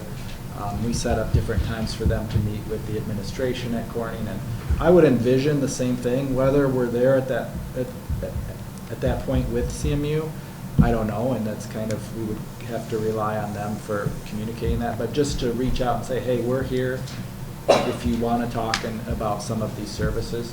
I think that's kind of the goal that we're going there. And going back, I think when I started meeting with people about that riverfront part of the project for the medical diamond, we're creating shovel-ready sites on the riverfront. We don't control all the property there. We control the park and the road and some of the lots. But what we can guarantee the infrastructure work and the park, and we did have an impact on that with the money allocated for the behavioral health clinic, so we knew that building would be there. That's what we knew we had. So the rest of this is us working with other organizations to give them what they need to locate in the city and to encourage that. So that's where we are, and I think we're at a point now where it is becoming much more concrete about what's going to happen and what's going to go there. CMU had their vote. They announced where they're going. SVSU is still planning. They're taking things to their board, but they're very excited to be down there. Great Lakes Bay Health is proceeding with their plans. And then we have other lots that are either privately controlled or some controlled by the land bank, but we'll work with all those organizations. Any other questions? Yes, Councilwoman. So I do understand everything that just was spoken. Just want to let you know that. I just, I don't want to be a jack of all trades. And the thing is that it came from one person from the council. So I guess I see this as if you bring it up, I think you should take it and run with it type thing. And I say this because I guess I see it as, when you say it's from the council, it's from all of us. And so I guess I see this as if it's going to be from us, it's from like a coalition, a committee or something, from that sense. And so I look at it, it could be from like for instance, from this, if we're going to look at, well, my mind thought of it like this. If CMU was,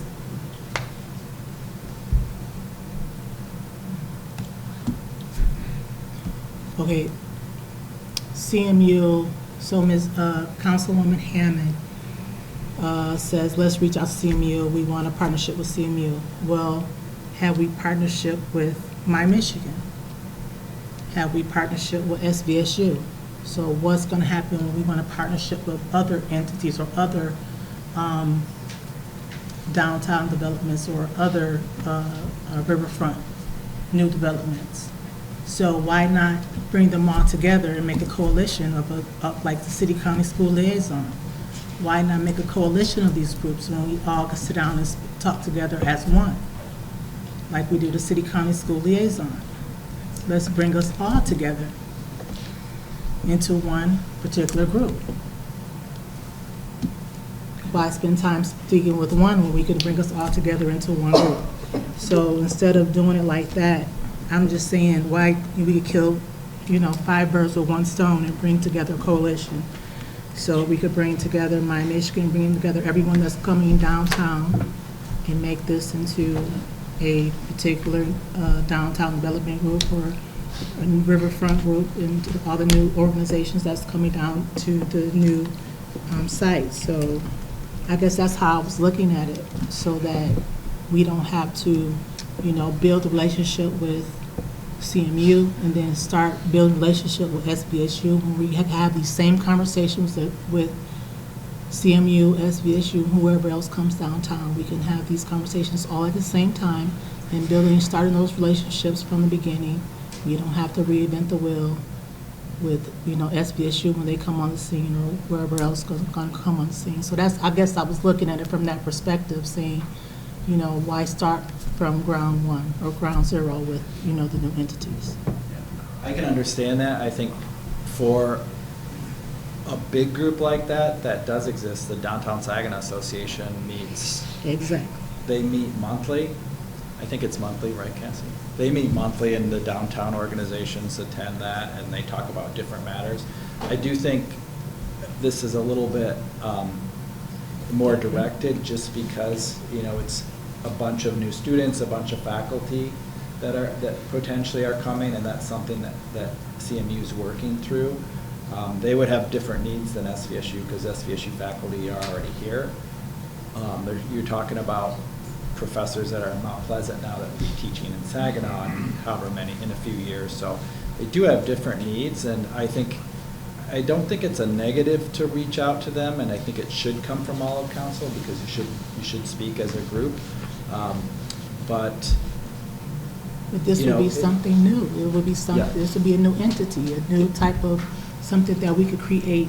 They might say, "Oh no, we're good working with staff too." So I think that's kind of making the offer is a good step.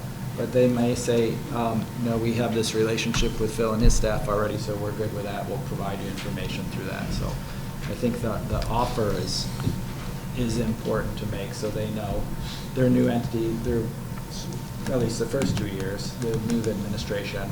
I think it's good to make that offer. However it is facilitated, it might be different, like you said, where maybe it is a bigger group. Well, we have the genius of we have geniuses over here that can create things that don't exist. So. Let's keep in mind that we've already started to develop relationships with Valley. They've got a satellite office downtown with entities. Right now, the CMU location is on Covenant campus. I'm sure that they would welcome council to the table.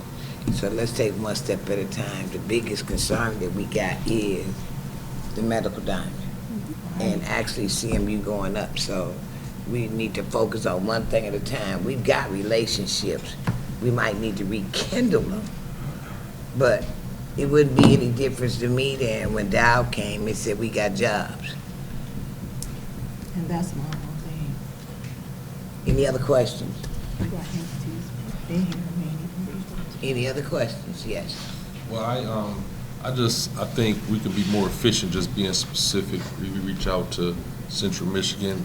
All of those entities are at different stages, so you can't be waiting for them to come to the table at a certain time. But if you're specific and let them reach out, because when you get too many things going on in the pot, then you can't get anything done. So I think being specific and reaching out just to Central Michigan and building a relationship there and leaving everything else to the side will create more efficiency and clarity instead of a whole bunch of people in a room talking and getting nothing done.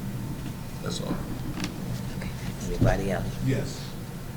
I was just curious, Mr. Manager, if you know why the county took their $5 million out. I mean, I think it was a good idea for everybody.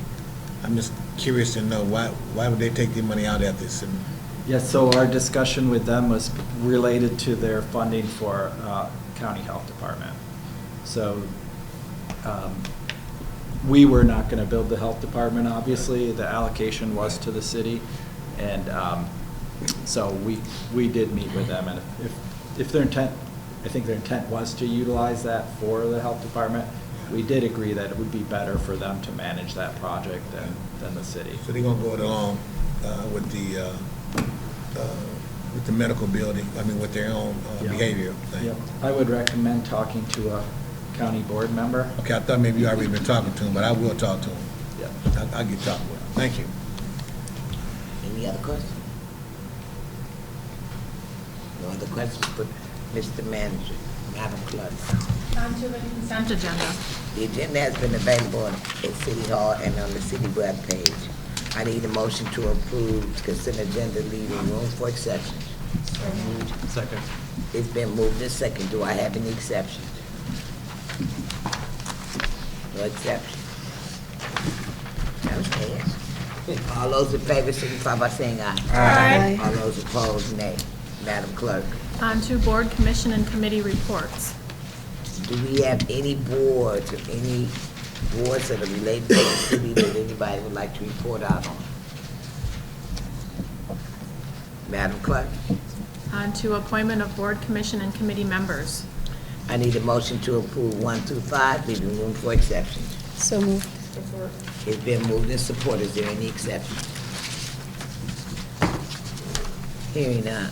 All those in favor signify by saying aye. Aye. All those opposed, nay. Madam Clerk, On to ordinance introduction, we have one. It's an ordinance to create the Behringer Building Historic District. I need a motion to introduce. So moved. Second. It's been moved and second. I'm sorry, any questions? All those in favor signify by saying aye. Aye. All those opposed, nay. This ordinance will be laid over under our charter provision. Madam Clerk, On to resolutions, we also have one there. It's objecting to the transfer of tax reverted properties. I need a motion to adopt. Second. It's been moved and second. Any discussion? Hearing none. All those in favor signify by saying aye. Aye. All those opposed, nay. Madam Clerk, On to miscellaneous business. miscellaneous business. Do I have any motions to bring forth? Yes, Councilwoman Hammond. I have a motion to direct staff to draft a letter inviting collaboration and partnership to the CMU Board of Trustees regarding their medical education investment into the city of Saginaw. It's been moved and supported. Any discussion? Thank you. Councilman Ball. Any discussion? Hearing none. All those in favor signify by saying aye. Aye. All those opposed, nay. I need a motion to, I'm sorry, is there any more miscellaneous? Yes, Councilwoman. I have a motion to direct staff to draft moratorium language regulating the construction of data centers to allow for a subsequent time period of information collection and strategic outreach to stakeholders and the public. There's the motion on the floor. Did she get a second? Second. Any discussion? Can you repeat it? Of course. So I will repeat as requested, the motion. It's a motion to direct staff to draft moratorium language regulating the construction of data centers to allow for a subsequent time period of information collection and strategic outreach to stakeholders and the public. And this is something that is happening in a lot of other communities across the state of Michigan in particular. I did send out to council this week some Washtenaw County resources that they drafted specifically for Michigan municipalities. And what they compared it to, because data centers are kind of a new use, because they have an incredible amount of electricity requirements per square foot, and also we are a water provider. There's a lot of implications for our community, for our manufacturing partners as well. And so a lot of What a lot of communities are making sure that much like when marijuana facilities came on the stage and there was a bunch of legal implications, that we can give our city government time to investigate the issue, call in our stakeholders, gather information, talk to council, look through our options, and develop a policy where if we have data centers, we can ensure that they are done in a way that benefits the public good, produces jobs and economic development strategy, all that good stuff. So this motion is specifically to direct staff to have moratorium language while we consider a long-term policy. It's open for questions, and I have a question, because my understanding with that whole process is that they're looking for rural areas. Saginaw is not rural, and they're looking for open, wide space. And so I did read your email, and I did look at all of that, but I can't compare Washtenaw to Saginaw because Washtenaw is a whole different set. So I got a problem with that one. I got a problem with passing that motion. Yes, Councilman. Thank you, Mayor. Saginaw isn't rural, but we also send water to municipalities that are rural. So if they put it out in a rural community and we supply water there, it will affect us. So I think it's important to get all that information. We would not be able to impact that from a standpoint of allowing it or not allowing it, because it's not in our community. Where we would have an impact on it if it were in a community that we provided services to, is if it would potentially have an impact on their water contract. For instance, if they wanted to increase their water contract, then it would come back to the city. But if they already had the water capacity and they were a customer, we would not be able to impact that. Okay. Yes. I understand, both sides, but the thing is, if we got rules in place, if they ever do come here, they know they got to come by the rules before they get here, So that's one way we know that that's already set in stone. It's like we did with other things.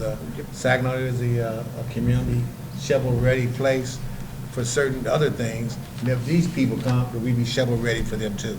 So if we have a moratorium on what they need to do before they get here, then they'd be in place when they get here. So it ain't like we doing something to discourage anybody, we're just making sure they follow the rules when they get here.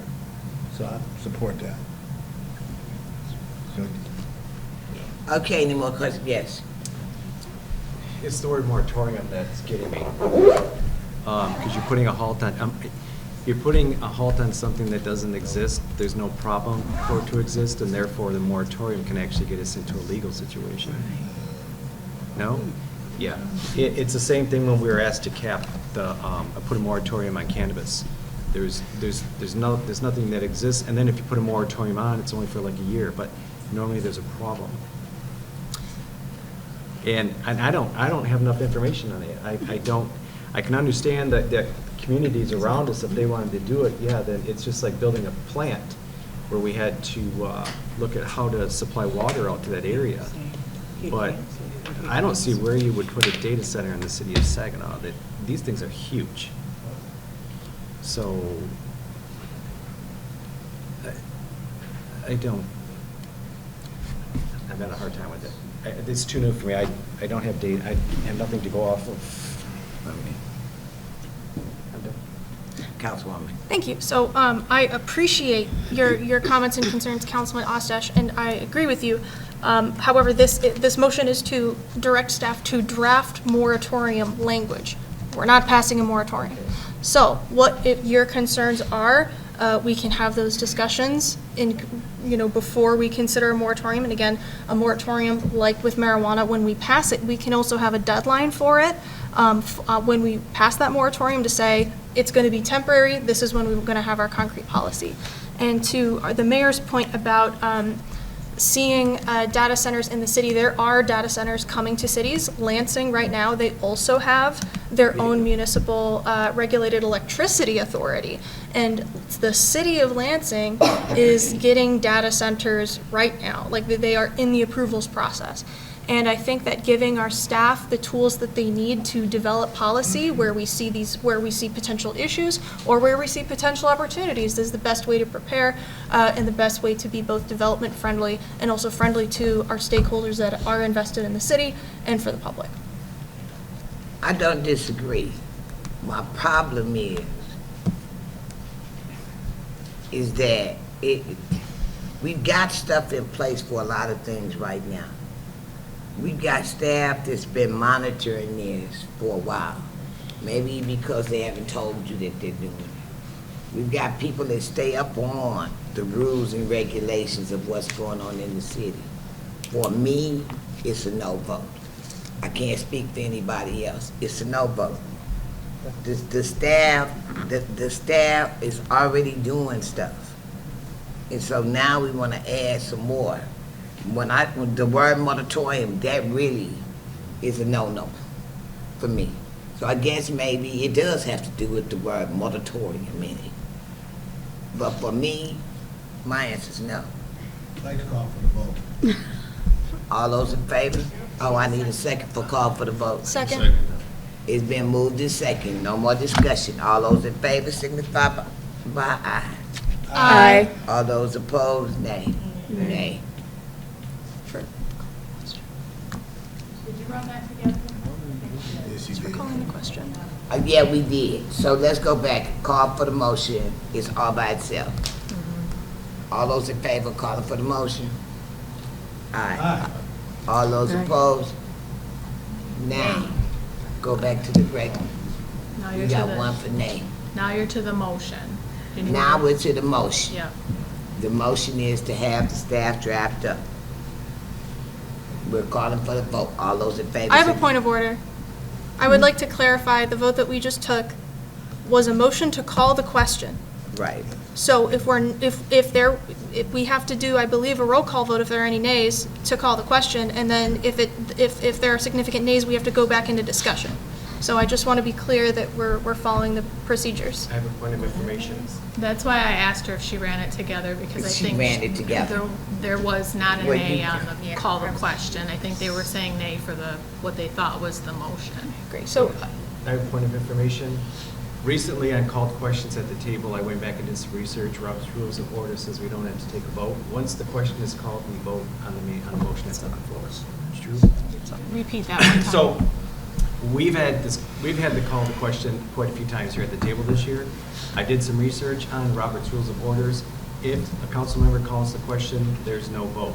We called the question, now we're back to the main motion to take the question. That's incorrect. That's Because you're incorrect? taking away council's right to debate or discuss. Okay. So that's why you have to vote on Okay. the call. I just want to clarify. Okay, so let me just ask Mayor Pro Tem. When you voted, did you vote on the vote or the call for the motion? Which one were you voting? Because she's the only one I that was said. confused. I thought that it was for the motion, so to continue on, it should have been a yay, not a nay. So we can continue, so we can vote on the main motion. So your yes vote you had a yes vote on the call the question. Yes, and I didn't realize it. Does that clarify for everyone? So the call to question was unanimous? Okay. Now that we call for the question, all those in favor? This is the original motion that Correct. we're Would you like me to read it? Can you read Yes. it again? Okay. It is, excuse me, a motion to direct staff to draft a moratorium language regulating the construction of data centers to allow for a subsequent time period of information collection and strategic outreach to stakeholders and the public. Okay, let's go. All those in favor signify by saying aye. Aye. All those opposed, nay. Nay. Councilmember Young. Aye. Councilmember Seals. Nay. Councilmember Balls. Yes. Mayor Pro Tem Garcia. Nay. I'm sorry. Nay.